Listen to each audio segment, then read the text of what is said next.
ibibazo by'inzara korona irahageze bakivuga ngo amazuru ngo byajya kare icyo gihe baravuga ngo umuhanzi agomba kuba ameze neza bafite inyinya inganyero ngafite urukapu amajaraza arambwira ati gendera muri recording room ibyo mbona harimo umufu umutipe yarasota. Buryo ukunda ikintu bisaba kugeranira ugakora cyane ukabira ibyuya ariko ntubone ibyo ushaka ukirinda gucika intege ugakomeza ugakora cyane. Amazina yitwa Itayiwacu Breeze bakunze kwita Bruce Melody. Avuka i Kanombe akaba avukira mu muryango w'abana 4 akaba ari umuhererezi. Amateka y'ubuzima bwa Bruce Melody aratangaje cyane. Bruce Melody yatangiriye umuziki muri korali z'abana nk'abandi bana basanzwe, gusa ngo yandikaga indirimbo bakazitwarira ntaziririmbemo. Ibyo byatumye ava muri korali akerekeza gukora indirimbo ku giti cye. Ibya korali amaze kubivamo yatangiye kujya yandika indirimbo ze bwite. Icyo gihe KGB niwe yarigezweho ndetse niwe yamuhaga inspiration, dore ko atarazi ko habaho n'izindi ndirimbo kuko iwabo babumvishaga gospel gusa. Niko gutangira kwigira kuri KGB, yaje kujya kubareba nyuma. KGB abaririmbira indirimbo bumva aririmba nkabo. KGB ntiyamwumviye ubusa, nabo hari icyo bamufashije. KGB nyuma yo kumva ko aririmba bamujyanye muri studio, aho yarageze mu mwaka wa 6 cyangwa se P6 muri 2006. Muri iyo studio yagerageje gukorana na producer Jackson, ariko iyo ndirimbo ntabwo yigeze irangira. Uwo muproducer amuha murumuna we Didier, gusa nayo ndirimbo ntiyigeze irangira. Didier nawe amuha bita Gasembuzi, gusa nawe biranga. Bruce Melody akuraho burundu kuko ubukene yari afite ntabwo bwari bumworoheye. Ibyo byatumye acika intege asa nk'uretse muzika. Yumvaga ibyo bintu atari ibye, ibyo kuririmba asa nk'ubiretse.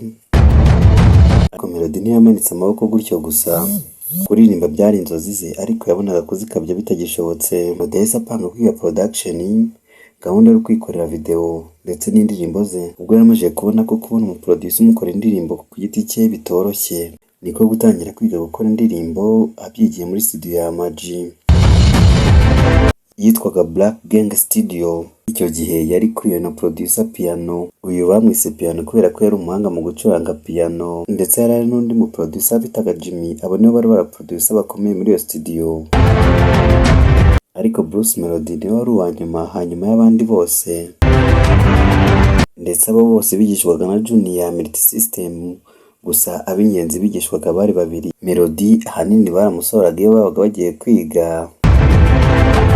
Ibya production nabyo byari bitangiye gusa nk'ibimunanira, ariko Yamana idakora nk'abantu yaje kumuha amahirwe inyuze mu mugisha w'abandi. Igihe cyarageze Jim ajya kwiga na Piano arahava ajya gukorera muri studio bitaga Future Record. Melody asigara wenyine muri Black Gang Studio. Yarakoze atangira kugafata, ariko igihe kigeze Ama-G aramwirukana ajya gukorera mu studio gato i Masaka, naho biranga. Ajya gukorera muri studio Rwamagana, naho biranga. Nkwibutsa ko yaje gukora production kugira ngo ajye gukora indirimbo ze, gusa amafaranga yabonaga muri production yari amaje kubimwibagiza.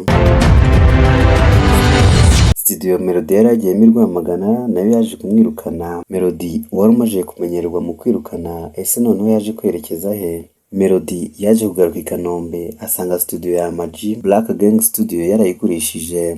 Uwo yayigurishije yahise amuha akazi. Mu mpera za 2011 nibwo yaje guhura na Fazo kuko yakoranaga na Lick Lick, yumvaga ko ari byo azi gucuranga cyane, maze Melody nawe niko kumwegera ngo amwigishe. Niko kumwigisha, ariko ko bakoze indirimbo bakajya bayigiraho, dore ko bari baramubwiye ko Melody azi kuririmba nta mpamvu yo gushaka undi muhanzi. Bahise bakora iyo bitangiye kubivuga. Yahise abwira Melody ko yakwibera umuhanzi akareka gukora iby'indirimbo, ariko Melody ntiyabikoze, warabyanga. Melody impamvu atifuzaga kuba umuhanzi nuko nta mafaranga yari afite, kandi kuba producer byari byaratangiye kubona akantu. Yarakomeje aramwigisha, amwigisha no gukora amajwi. Nyuma muri 2012 bahise bakora indirimbo bitatu bivamo yakunzwe cyane. Melody yumvira acuranzwe cyane kuri televiziyo zose ndetse yanakunzwe. Yahise akora indirimbo bita Telefone. nayo iramenyekana akomerezaho. N'indi yitwa Izandabure nayo yaje gukundwa bikomeye, atangira kwinjira mu muziki gutyo. Gusa buriya uri gukurikira inzozi zawe ntubura abaguca intege.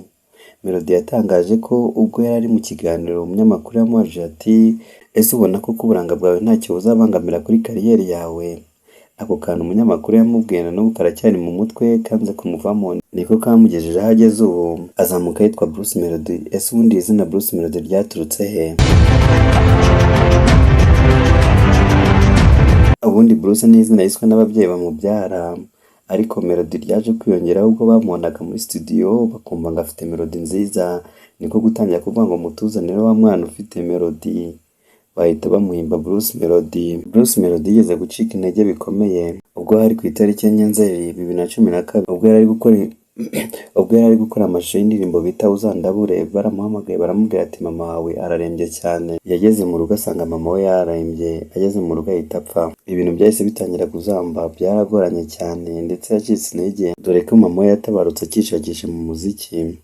Gusa ntiyacitse intege, yakomeje kurwana kugeza aho abigezeho ubu. Kugeza aho bigeze ubu akaba ari umwe mu bahanzi beza u Rwanda rufite nonaha.